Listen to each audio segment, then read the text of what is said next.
Halo semuanya, balik lagi bersama Baba dan Sazel. Teman-teman, seperti biasa, Baba dan Sazel akan membacakan satu judul dari buku La Tarzan. Teman-teman, silakan diperhatikan ya, disimak agar kita bisa memahaminya dengan baik. Langsung saja judulnya untuk malam ini adalah Bersedih tak diajarkan syariat dan tak bermanfaat. Wah, menarik kan? Yuk, kita baca. Teman diperhatikan, semoga bisa dipahami. Sajil tenang ya, Sajil sambil bobo nggak apa-apa. Oke. Bersedih tak diajarkan syariat dan tak bermanfaat. Bersedih itu sangat dilarang. Ini ditegaskan dalam firman Allah yang berbunyi, dan janganlah kamu bersikap lemah dan jangan pula bersedih hati. Quran Surat Al-Imran 139. Janganlah bersedih atas mereka. Kalimat ini disebutkan berulang kali dalam beberapa ayat Al-Quran. Dan janganlah kamu bersedih, sesungguhnya Allah selalu bersama kita. Quran Surat At-Taubah ayat 40. Adapun firman Allah yang menunjukkan bahwa kesedihan atau bersedih itu tak bermanfaat apapun adalah niscaya tidak ada kekhawatiran atas mereka dan tidak perlu mereka bersedih hati. Quran Surat Al-Baqarah ayat 38. Bersedih Bersedih itu hanya akan memadamkan kobaran api semangat, meredakan tekad, dan membekukan jiwa. Dan kesedihan itu ibarat penyakit demam yang membuat tubuh menjadi lemas tak berdaya. Mengapa demikian? Tak lain karena kesedihan hanya memiliki daya yang menghentikan dan bukan menggerakkan. Dan itu artinya sama sekali tidak bermanfaat bagi hati. Bahkan kesedihan merupakan suatu hal yang paling disenangi setan. Maka dari itu, setan selalu berupaya agar seorang hamba bersedih untuk menghentikan setiap langkah dan niat baiknya. Ini telah diperingatkan Allah dalam firman-Nya. Sesungguhnya pembicaraan rahasia itu adalah milik setan, supaya orang-orang mukmin berduka cita. Quran Surat Al-Mujadilah ayat 10. Syahdan Rasulullah SAW melarang 3 orang yang sedang berada dalam satu majelis demikian. Janganlah 2 orang diantaranya saling melakukan pembicaraan rahasia tanpa disertai yang ketiga, sebab yang demikian itu akan membuatnya yang ketiga berduka cita. Dan bagi seorang mukmin, kesedihan itu tidak pernah diajarkan dan dianjurkan. Soalnya kesedihan merupakan penyakit yang berbahaya bagi jiwa. Karena itu pula, setiap muslim diperintahkan untuk mengusirnya jauh-jauh dan dilarang tunduk kepadanya. Islam juga mengajarkan kepada setiap muslim agar senantiasa melawan dan menundukkannya dengan segala peralatan yang telah disyariatkan Allah Subhanahu wa taala. Bersedih itu tidak diajarkan dan tidak bermanfaat. Maka dari itu Rasulullah SAW senantiasa memohon perlindungan dari Allah agar dijauhkan dari kesedihan. Beliau selalu berdoa seperti ini. Allahumma inni a'udzubika minal hammi wal huzni. Ya Allah, aku berlindung kepadamu dari rasa sedih dan duka cita. Kesedihan adalah teman akrab kecemasan. Adapun perbedaan antara keduanya adalah manakala suatu hal yang tidak disukai hati itu berkaitan dengan hal-hal yang belum terjadi, ia akan membuahkan kecemasan. Sedangkan bila berkaitan dengan persoalan masa lalu, maka ia akan membuahkan kesedihan. Dan bersamaannya, keduanya sama-sama dapat melemahkan semangat dan kehendak hati untuk berbuat suatu kebaikan. Kesedihan dapat membuat hidup menjadi keruh. Ia ibarat racun berbisa bagi jiwa yang dapat menyebabkannya lemah semangat, krisis gairah, dan galau dalam menghadapi hidup ini. Dan itu akan berujung pada ketidakajuhan diri pada kebaikan, ketidakpedulian pada kebajikan, kehilangan semangat untuk meraih kebahagiaan, dan kemudian akan berakhir pada pesimisme dan kebinasaan diri yang tiada tara. Meski demikian, pada tahap tertentu kesedihan memang tidak dapat dihindari dan seseorang terpaksa harus bersedih karena suatu kenyataannya. Berkenaan dengan ini, disebutkan bahwa para ahli surga ketika memasuki surga akan berkata, "Segala puji bagi Allah yang telah menghilangkan duka cita dari kami." Quran Surat Fatir 34. Ini menandakan bahwa ketika di dunia mereka pernah bersedih, sebagaimana mereka tentu saja pernah ditimpa musibah yang terjadi di luar ikhtiar mereka. Hanya ketika kesedihan itu harus terjadi dan jiwa tak lagi memiliki cara untuk menghindarinya, maka kesedihan itu justru akan mendatangkan pahala. Itu terjadi karena kesedihan yang demikian itu merupakan bagian dari musibah atau cobaan. Maka dari itu, ketika seorang hamba ditimpa kesedihan, hendaknya ia senantiasa melawannya dengan doa-doa dan sarana-sarana lain yang memungkinkan untuk mengusirnya.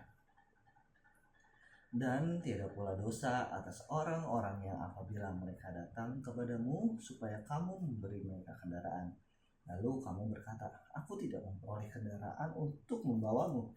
Lalu mereka kembali sedang mata mereka bercucuran air mata karena kesedihan, lantaran mereka tidak memperoleh apa yang mereka nafkahkan. Quran Surat At-Taubah 92.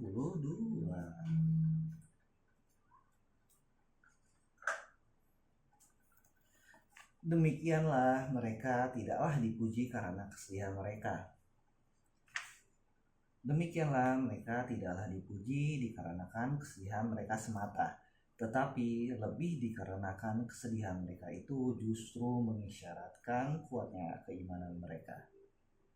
Pasalnya, kesedihan mereka berpisah dengan Rasulullah adalah dikarenakan tidak mempunyai harta yang akan dibelanjakan dan kendaraan untuk membawa mereka pergi berperang. Ini merupakan peringatan bagi orang-orang munafik yang tidak merasa bersedih dan justru gembira manakala tidak mendapatkan kesempatan untuk turut berjihad bersama Rasulullah SAW.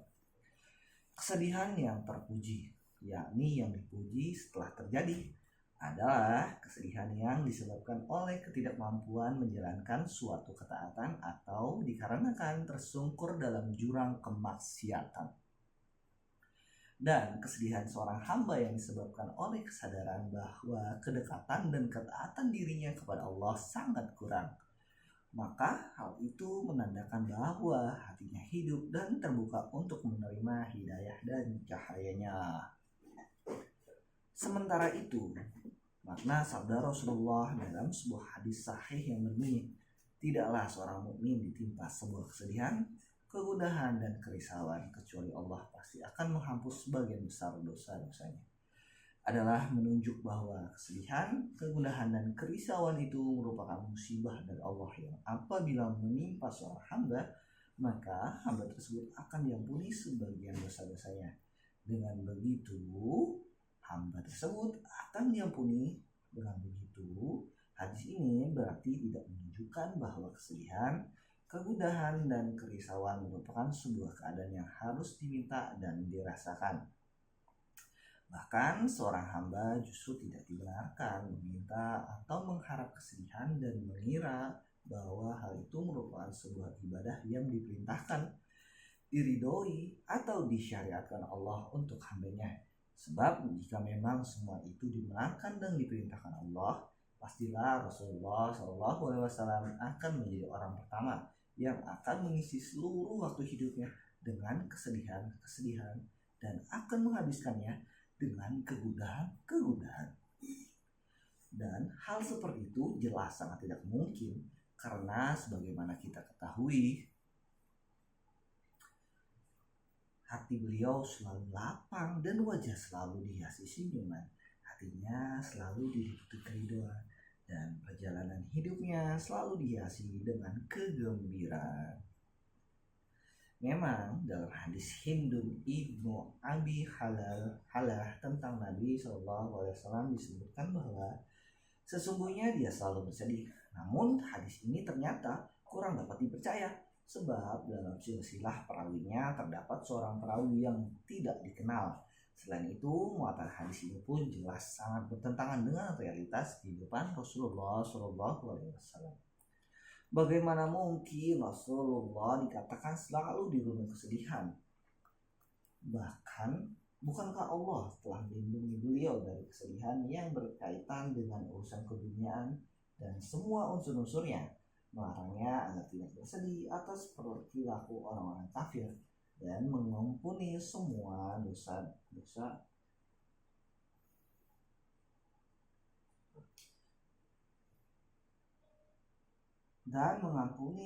dosa-dosanya yang telah berlalu maupun yang belum terjadi.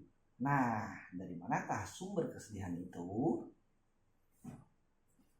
Bagaimana pula kesedihan itu dapat menembus pintu hati beliau? Dan dari jalan manakah kesedihan itu dapat menyusup ke dalam lubuk hatinya? Bukankah beliau Shallallahu Alaihi Wasallam senantiasa hatinya diliputi zikir, jiwanya dialiri semangat istiqomah, pikirannya selalu dibanjiri hidayah rabbaniyah, dan hatinya senantiasa tentram dengan janji Allah serta rela dengan semua ketentuan dan perbuatannya. Bahkan Rasulullah adalah orang yang terkenal ramah dan murah senyum, sebagaimana dilukiskan oleh salah satu gelarnya sebagai seorang yang murah senyum. Siapa saja membaca, menghayati, dan mendalami sejarah perjalanan hidup beliau dengan seksama dan menyeluruh, maka ia akan mengetahui bahwa Rasulullah SAW diturunkan ke dunia ini untuk menghancurkan kebatilan, mengusir kesuntukan, kegelisahan, kesedihan, dan kecemasan, serta membebaskan jiwa dari tekanan, keraguan-raguan, kebingungan, kegundahan, dan keguncangan. Ya, apa? Ini emang panjang ya teman-teman ya, sabar ya. Saja harus tenang dulu ya.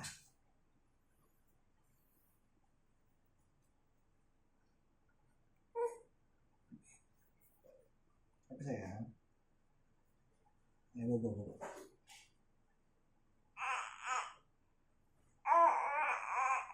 Ayun, mau diayun ya.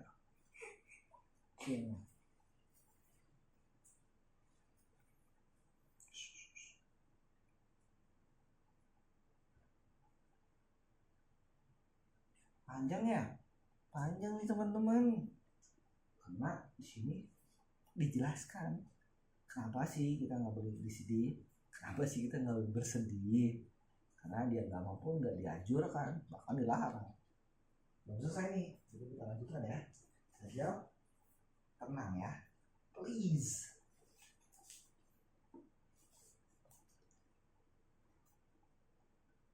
Tadi sampai mana ya?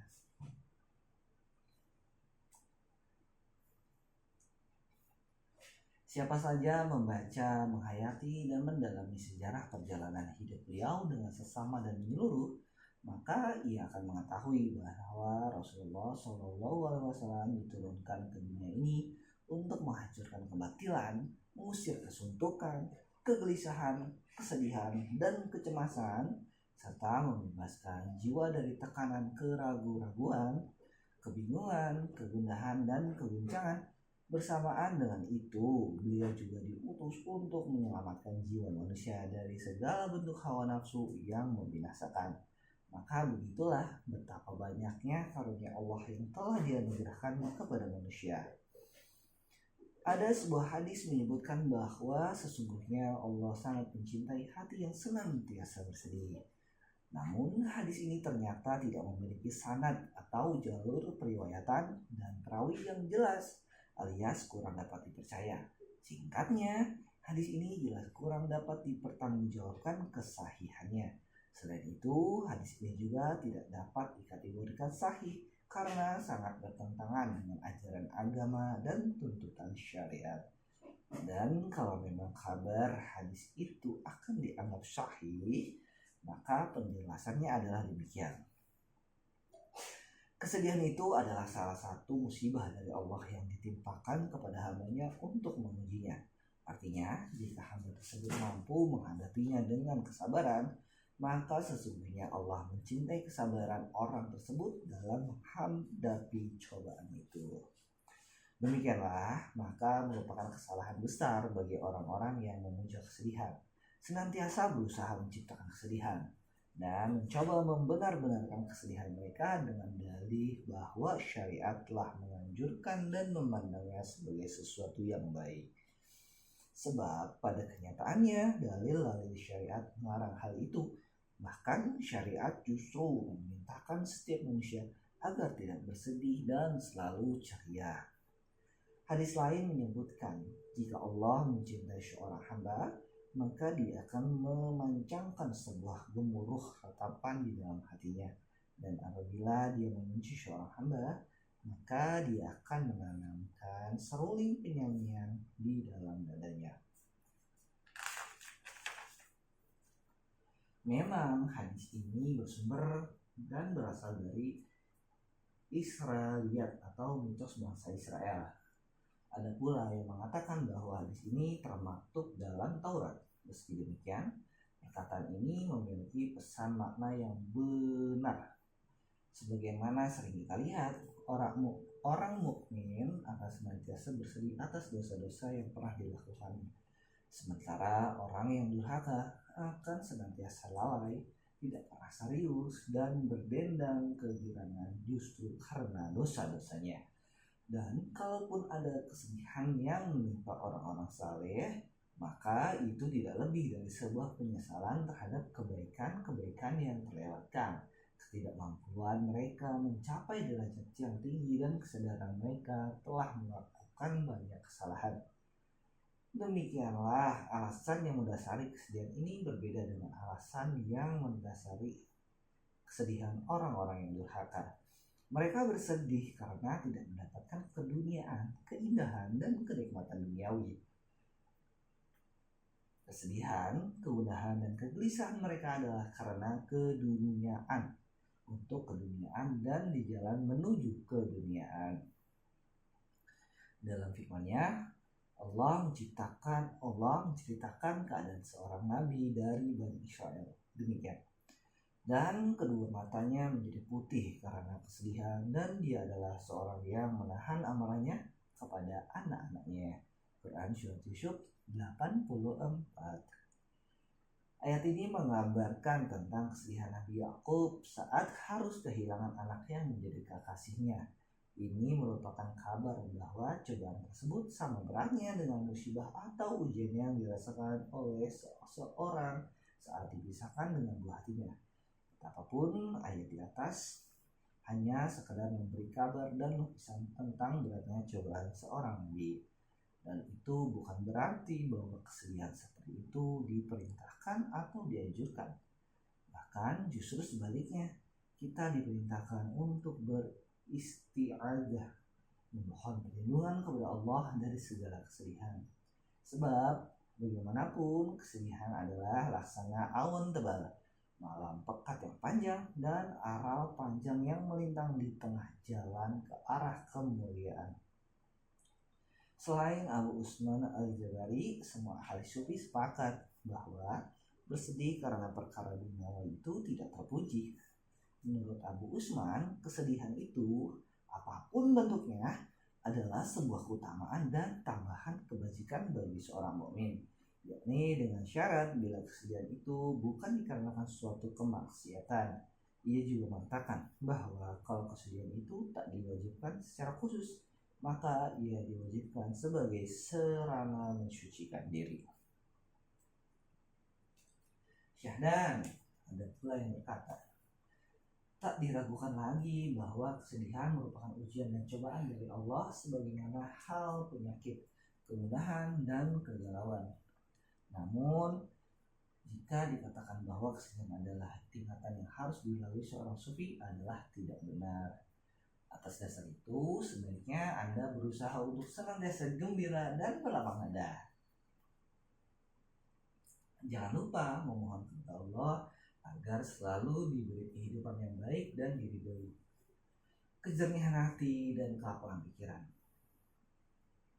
Itulah kenikmatan dunia, Betapapun sebagian ulama mengatakan bahwa dunia ini terdapat surga, dan barang siapa tidak pernah memasuki surga dunia itu, maka ia tidak akan masuk surga akhirat. Allah adalah satu-satunya zat yang pantas kita mohon agar melapangkan hati kita dengan cahaya iman, menunjukkan hati kepada jalan yang lurus, dan menyelamatkan kita dari kehidupan yang susah dan menyesatkan. Demikianlah teman-teman untuk judul bacaan kita pada malam ini yang bersedih, tidak diajarkan syariat, dan tak bermanfaat. Wah, panjang sekali ya teman-teman. 20 menit. Semoga bisa dipahami ya. Kenapa kesedihan itu tidak diajarkan, dianjurkan? Fadil, kenapa belum mau Bobo ya? Ya udah, setelah ini Bobo dan Sajil mau deep talk. Biasanya Bobo ya, sayang lu. Sekarang Sajil suka nih kalau Baba ngomong kayak gini. Baba, sayang, Sajil, sayang, Baba dan Sajil saling sayang.